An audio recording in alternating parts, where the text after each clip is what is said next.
The sun sank low over Willow Creek Estates, casting shadows across Vitamin Jackson's backyard, where his pristine pool shimmered like a promise of peace. But that night, under the cover of darkness, a figure in a pink suit crept through the gate, hauling bags of cement. By morning, Vitamin's pool was a gray, ruined slab, a deliberate act of destruction. The culprit? Karen Wadsworth, the HOA president, whose smile hid a vendetta. What drove her to this extreme? And why did she think she could escape justice? The answer would unravel a neighborhood's secrets and expose a deeper, uglier truth. Vitamin Jackson, a Black American software engineer, had moved to Willow Creek Estates seeking a fresh start. At 35, he'd saved enough to buy a modest but proud home with a sparkling pool, a symbol of his hard-earned success. The neighborhood, with its manicured lawns and cookie-cutter houses, seemed welcoming at first. Vitamin, nicknamed for his vibrant energy, kept to himself, tending his garden and waving politely to neighbors. But he noticed the sidelong glances, the hushed whispers when he mowed his lawn. The HOA, led by Karen Wadsworth, enforced rules with an iron grip. Karen, always draped in a garish pink suit, patrolled the streets like a self-appointed queen, her clipboard a weapon of control. Her rules were rigid. No unapproved mailboxes, no overgrown hedges, no deviations from her vision of perfection. Vitamin complied, painting his fence the mandated beige, trimming his shrubs to exact heights. Yet Karen's visits grew frequent, her notes sharper, citing minor infractions like a misplaced garden hose. Vitamin sensed her scrutiny wasn't just about rules. It felt personal, laced with something unspoken. He shrugged it off, chalking it up to HOA overzealousness. But curiosity gnawed at him. Why did Karen linger outside his house, her eyes narrowing as she scribbled on her clipboard? The neighborhood's harmony felt fragile, like a glass pane ready to crack. Vitamin didn't know it yet, but Karen's resentment was brewing, fueled by a prejudice she'd never admit. Her pink suit became a beacon of her authority and her disdain. One evening, as Vitamin sipped coffee on his patio, he noticed Karen staring from across the street, her lips pursed. Something was coming, and it wasn't just another citation. The tension in Willow Creek thickened like summer humidity. Vitamin began finding anonymous notes in his mailbox, scrawled with complaints about his loud music, he played none, or his unkempt yard. It was flawless. The notes never bore a signature, but Karen's pink suit flashed in his mind. Her inspections grew relentless, her clipboard a constant presence as she measured his grass blades or photographed his pool's non-compliant blue hue. Vitamin, ever composed, double-checked every rule, ensuring compliance. Yet the violations piled up, each one vaguer than the last. Neighbors avoided his gaze, their friendliness replaced by awkward silences. Vitamin felt the weight of their stares, the unspoken judgment that marked him as an outsider. He began researching Willow Creek's history, uncovering whispers of past residents, Black families mostly, who'd left abruptly after HOA disputes. The pattern chilled him. Karen's actions weren't random. They were calculated, rooted in a bias she cloaked in bureaucracy. One night, Vitamin installed a security camera, its lens trained on his backyard. The next morning, he found his pool filter clogged with debris, the water murky. He cleaned it, but unease settled in his chest. Karen's pink suit appeared at his gate days later, her smile tight as she cited him for pool maintenance neglect. Vitamin's patience frayed, but he held his tongue, sensing a larger trap. Then came the night that changed everything.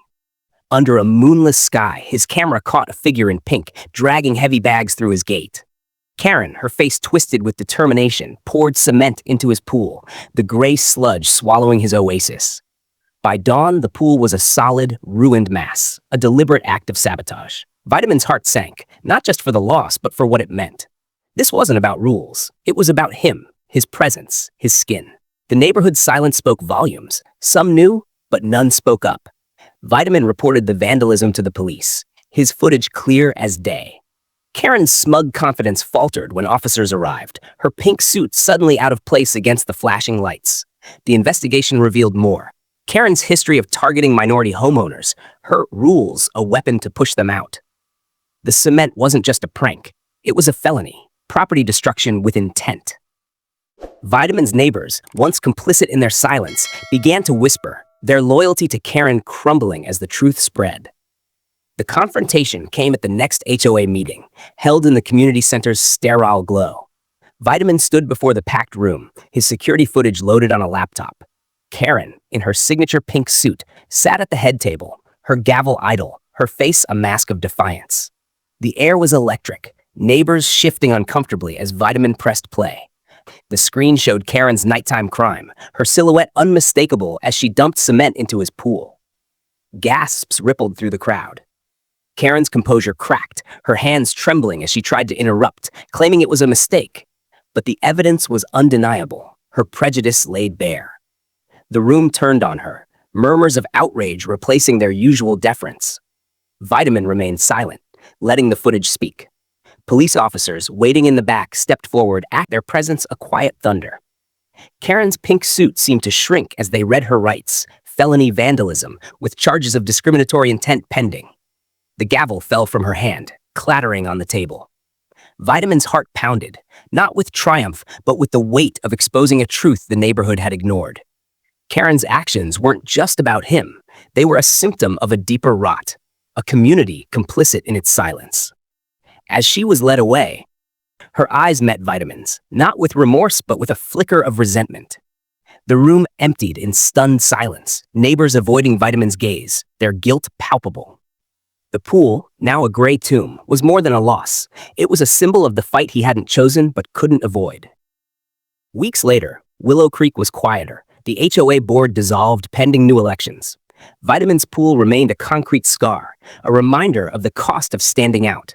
He filed a lawsuit against Karen, not for revenge but for justice, seeking funds to restore his property. The case drew attention, local news outlets covering the story of a black homeowner targeted by a racist HOA president. Karen faced felony charges, her pink suit replaced by courtroom attire, her influence shattered. Vitamin's neighbors, once silent, began to reach out, some with apologies, others with excuses. He accepted neither, choosing instead to focus on rebuilding. He joined the interim HOA board, pushing for transparent rules and inclusivity, determined to reshape the community's culture. The process was slow, met with resistance from those still clinging to old ways.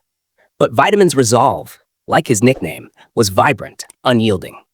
His story spread beyond Willow Creek, sparking conversations about hidden biases in suburban enclaves.